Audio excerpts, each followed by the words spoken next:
안녕하세요. 바로 찍어 바로 올리는 사회 영준쌤입니다. 이번 시간에는 4학년 1학기 핵심 정리를 한번 해볼까 합니다. 지도 읽기에 관련된 내용이었죠. 자, 우선 교과서를 보면 가장 먼저 방위에 대한 내용들이 나옵니다. 방위 표시, 숫자 4 모양의 방위 표시가 보이는 것을 볼 수 있습니다. 자, 방위 표시를 읽을 때는 위쪽이 북쪽, 아래쪽이 남쪽, 오른쪽이 동쪽, 왼쪽이 서쪽이라는 것을 꼭 확인하시기 바랍니다. 자, 왜 방위 표시를 꼭 지도에서 확인을 해야 하냐면, 방위 표시가 아예 없는 지도는요, 위쪽이 북쪽으로 해서 지도를 읽으시면 됩니다. 근데 가끔 가다가 방위 표시가 이렇게 되어 있는 경우들이 있어요. 그랬을 때는 이 사자 모양의 꼭지점이 있는 이곳이 북쪽, 남쪽, 서쪽, 동쪽이 된다는 것을 감안해서 지도를 읽으셔야 합니다. 왜냐하면은 여러분들 네이버 지도라든지 그런 각종 지도 어플리케이션이나 내비게이션을 활용할 때도 꼭 북쪽이 위로 고정이 되어 있는 경우가 없어요. 이게 움직임에 따라서 동서남북이 달라지는 지도들이 많기 때문에 이 방위 표시를 확인해 주시는 것이 좋습니다.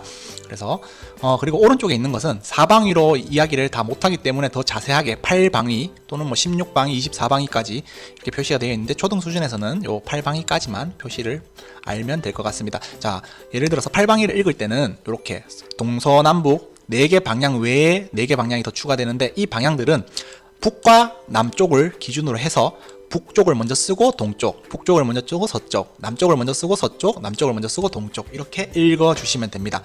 마찬가지 이 방위 표시는 반드시 이 나침반과 같이 간다는 것을 알고 있어야 됩니다. 나침반은 붉은색이 북쪽을 가리치게 되어 있습니다.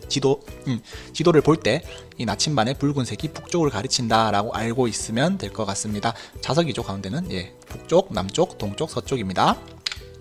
자, 그러면 우리 8방위를 활용해서 서로 도시 간의 위치를 한번 해결해 봅시다. 자, 서울특별시, 대한민국의 수도죠. 서울특별시에 있는 친구들이 대구가 어디 있는지 너무 궁금해, 대구는 어떤 방향에 있어? 라고 여러분께 물어봤어요. 그랬을 때 여러분은 어떻게 대답해야 될까요? 네, 자, 그러면 선생님, 지도인데 방위 표시가 없어요. 방위 표시가 없는 경우는 이렇게 요 기본적인 방위 표시가 숨겨져 있다고 얘기를 했습니다. 자, 그러면 우리 8방위로 나타내 봅시다. 우선 아래쪽에 있으니까 남쪽이 되겠죠. 그리고 오른쪽에 있어요. 그러면 동쪽이 되겠죠.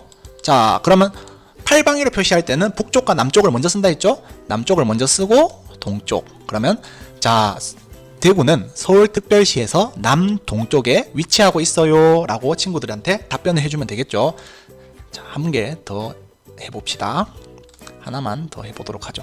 자, 이번에는 대한민국 제2의 도시로 불리는 부산 친구들이 물어봤어요. 부산에 있는 친구들이 대구는 어디에 있어? 라고 물어봤어요. 자, 그럼 여러분이 대답해 볼까요? 위에 있으니까 북쪽이죠. 북쪽이고, 왼쪽에 있으니까 서가 되겠죠. 자, 그러면은 8방위로 표시할 때는 남북을 먼저 써야 되니까 북서. 그러니까 대구는 부산에서 북서 방향에 위치하고 있어요 라고 대답을 하면 좋을 것 같습니다. 자, 그 다음에 이번에는 좀 더 경상북도를 자세히 보도록 하죠. 대구를 중심으로 옆에 있는 도시들은 어떤 것들이 있는지 한번 보도록 하겠습니다. 대구의 북쪽에는 칠곡군이 있습니다. 경상북도 칠곡군이 있고, 동쪽에는 경산시, 서쪽에는 성주군과 고령군이 위치하고 있고, 남동쪽에는 청도군, 그 다음에 북동쪽에는 영천시, 그 다음에 더 북쪽으로 가면 군위, 구미, 김천시들이 존재를 하고 있습니다. 이러한 대구 혼자서만 모든 것을 해결할 수 없기 때문에 옆에 있는 도시들이 대구의 역할을, 큰 도시의 역할들을 분산해 주는 것입니다. 이런 식으로 대구 주변에는 칠곡, 성주, 경산, 고령, 청도, 군위, 영천, 구미, 김천, 이렇게 많은 도시들이 위치하고 있습니다. 자, 그럼 대구를 조금 더 상세하게 바라보도록 하겠습니다. 대구 지도입니다. 자, 여기는 다행히 방위 표시가 있네요. 자, 위쪽이 북쪽, 따라서 북구, 아래쪽이 남쪽이니까 남구. 자, 그 다음에 왼쪽이 서쪽이니까 서구, 오른쪽이 동구, 그 다음에 가운데가 중구. 이렇게 동서남북 중 5개 구에다가 추가적으로 달서구, 수성구, 그 다음에 한 개 더 달성군이 생겨나고 있습니다. 실제로 대구가 조금씩 땅이, 인구가 많아지다 보니 땅이 넓어졌다고 합니다. 자, 그래서 요것들이 대구 지도라는 것을 알고 있으면 됩니다. 자, 그리고 그때 사전에 이야기했지만 대구는 요 주변이 산들로 이렇게 둘러싸여져 있죠. 분지라고 합니다. 마찬가지 세로로는 낙동강이 흐르고 가로로는 금호강이 흐르고 있습니다. 금호강, 낙동강이 흐르고 산으로 둘러싸여져 있다라고 알고 있으면 될 것 같습니다. 자, 그 다음 기호 표시, 지도에서 기호 표시 중요했죠. 근데 선생님 지도에서 기호 표시를 열심히 안 했어요. 왜냐하면은 옛날에는 이 기호 표시가 엄청 중요했어요. 왜 중요했을까? 지도가 어떤 지도밖에 없었을까요? 예, 종이 지도밖에 없었어요. 종이 지도는 많은 정보를 나타내지 못해요. 많은 정보를 나타내려 하다 보니까 이제 이런 것들을 단순화시켜 그림을 화려하게 그리지 못해요. 정말 단순하게 그려줘야지만은 작은 종이 또는 인쇄할 수 있는 공간이 한계가 있는 그런 종이에다가 정보를 담을 수가 있었던 거예요. 정보를 담는 공간이 작기 때문에 이런 것들을 최대한 단순화시켜서 그렸었어야 돼요. 근데 요즘은 여러분들 내비게이션 어플리케이션에 인공위성 지도도 있고요, 항공 지도도 있고요, 각종 지도들이 엄청 많아요. 따라서 이 기호등이 요즘은 예전만큼 중요하게 여겨지지는 않고 있습니다. 그래도 이런 우리가 이제 혹시나 여행을 간다거나 어플리케이션 지원이 안 되는 곳에 가서 종이 지도를 보고 해야 될 때가 있죠. 와이파이가 안 되면 종이 지도 봐야겠죠. 그럴 상황이 벌어진다면은 기호를 알고 있으면 좀 더 지도를 보는데 도움이 될 것 같습니다. 이 지도 모양 하나하나를 외우기보다는 여러분들은 왜 이런 기호를 단순화했었어야 되는지 이런 것들의 질문을 가지는 게 사회 공부할 때는 훨씬 더 중요한 여러분들의 마음인 것 같습니다. 항상 사회 공부를 할 때는 이것이 왜 이렇게 해야 되는지 왜 그런지를 생각하는 것이 중요하다고 생각합니다. 자, 그리고 이제 이런 기호를 해봤고, 자, 다음은 등고선입니다. 마찬가지 등고선도 선생님이 여러분한테 많이 이야기를 안 했어요. 그 이유가 뭘까요? 이유가 뭘까요? 선생님하고 여러분하고 그때 구글어스 활용하면서 와 3D 지도 나오는 거 봤죠? 예, 요즘 뭐 3D, VR, AR 나오는데 이 지도가 예전에는 종이 지도였기 때문에 평평한 종이 지도에 높은 산을 표시를 했었어야 돼요. 그러다 보니까 이렇게 등고선을 활용하게 됐는데 그래도 읽을 줄 알아야 되니까 만약 같은 이렇게 색깔이 갈색으로 갈수록 높은 곳이고 초록색으로 갈수록 평지입니다. 바다 같은 경우는 짙은 남색으로 갈수록 깊은 바다, 연한 하늘색일수록 얕은 바다가 됩니다. 자, 이렇게 뭐 복잡하게 뭐 강곡선, 조곡선 이런 거 몰라도 됩니다.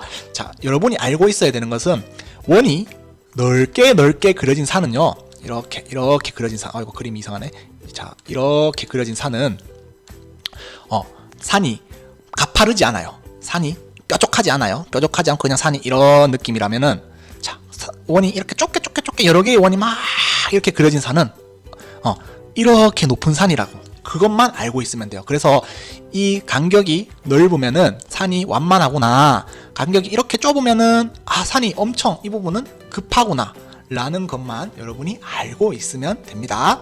자, 그렇게 등고선을, 자, 다시 한 번 더 정리. 등고선은 왜 썼다? 종이 지도에 높이를 표현할 수 있는 방법이 없었기 때문에 높은 산과 깊은 바다를 표시하기 위해서 등고선을 활용했다. 등고선은 간격이 넓으면 완만하고 간격이 좁으면 급한 높은 산이다. 이렇게 정리하면 될 것 같습니다.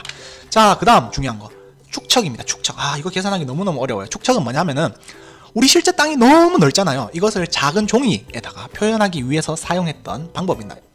자, 그래서 뭐 이렇게 비율, 분수, 막대자로 표시를 많이 하는데 실제로 요 막대자 표시가, 막대자하고 선생님은 비율을 가장 많이 본 것 같아요.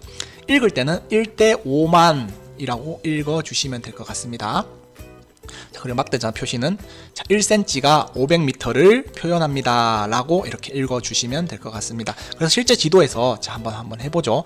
자, 이 지도는 여기 이제 막대자 표시네요. 자, 1cm가 1000m면은 1km가 되겠죠. 1cm가 1km를 표현하는 지도입니다. 자, 그래서 어떤 특정 지역에서 다른 지역까지 지도에서 자로 거리를 재었더니 3cm가 나왔어요. 그러면 실제로 가와 나 지점의 거리는 얼마일까요? 3cm일까요? 아니겠죠. 이 지도에는 1cm가 1km를 나타내므로 3cm는 3km, 따라서 가와 나 지역 사이의 거리는 3km가 됩니다 라고 읽어주시면 될 것 같습니다. 자, 다시 한번 정리하겠습니다. 첫 번째, 지도의 3요소 중에 하나, 자, 방위, 사방위, 팔방위 봤죠? 방위, 그 다음에 기호, 간단하게 나타내기 위한 기호, 마지막으로 좁은 지도에 표시하기 위한 축척, 요런 세 가지가 있었습니다. 모두 다 많은 정보나 큰 사이즈를 작은 지도에 단순화시켜서 그리기 위해서 만들어진 약속들입니다. 자, 이상으로 지도 읽는 방법에 대해서 정리를 모두 해보았습니다. 자, 다음 시간에 만나요.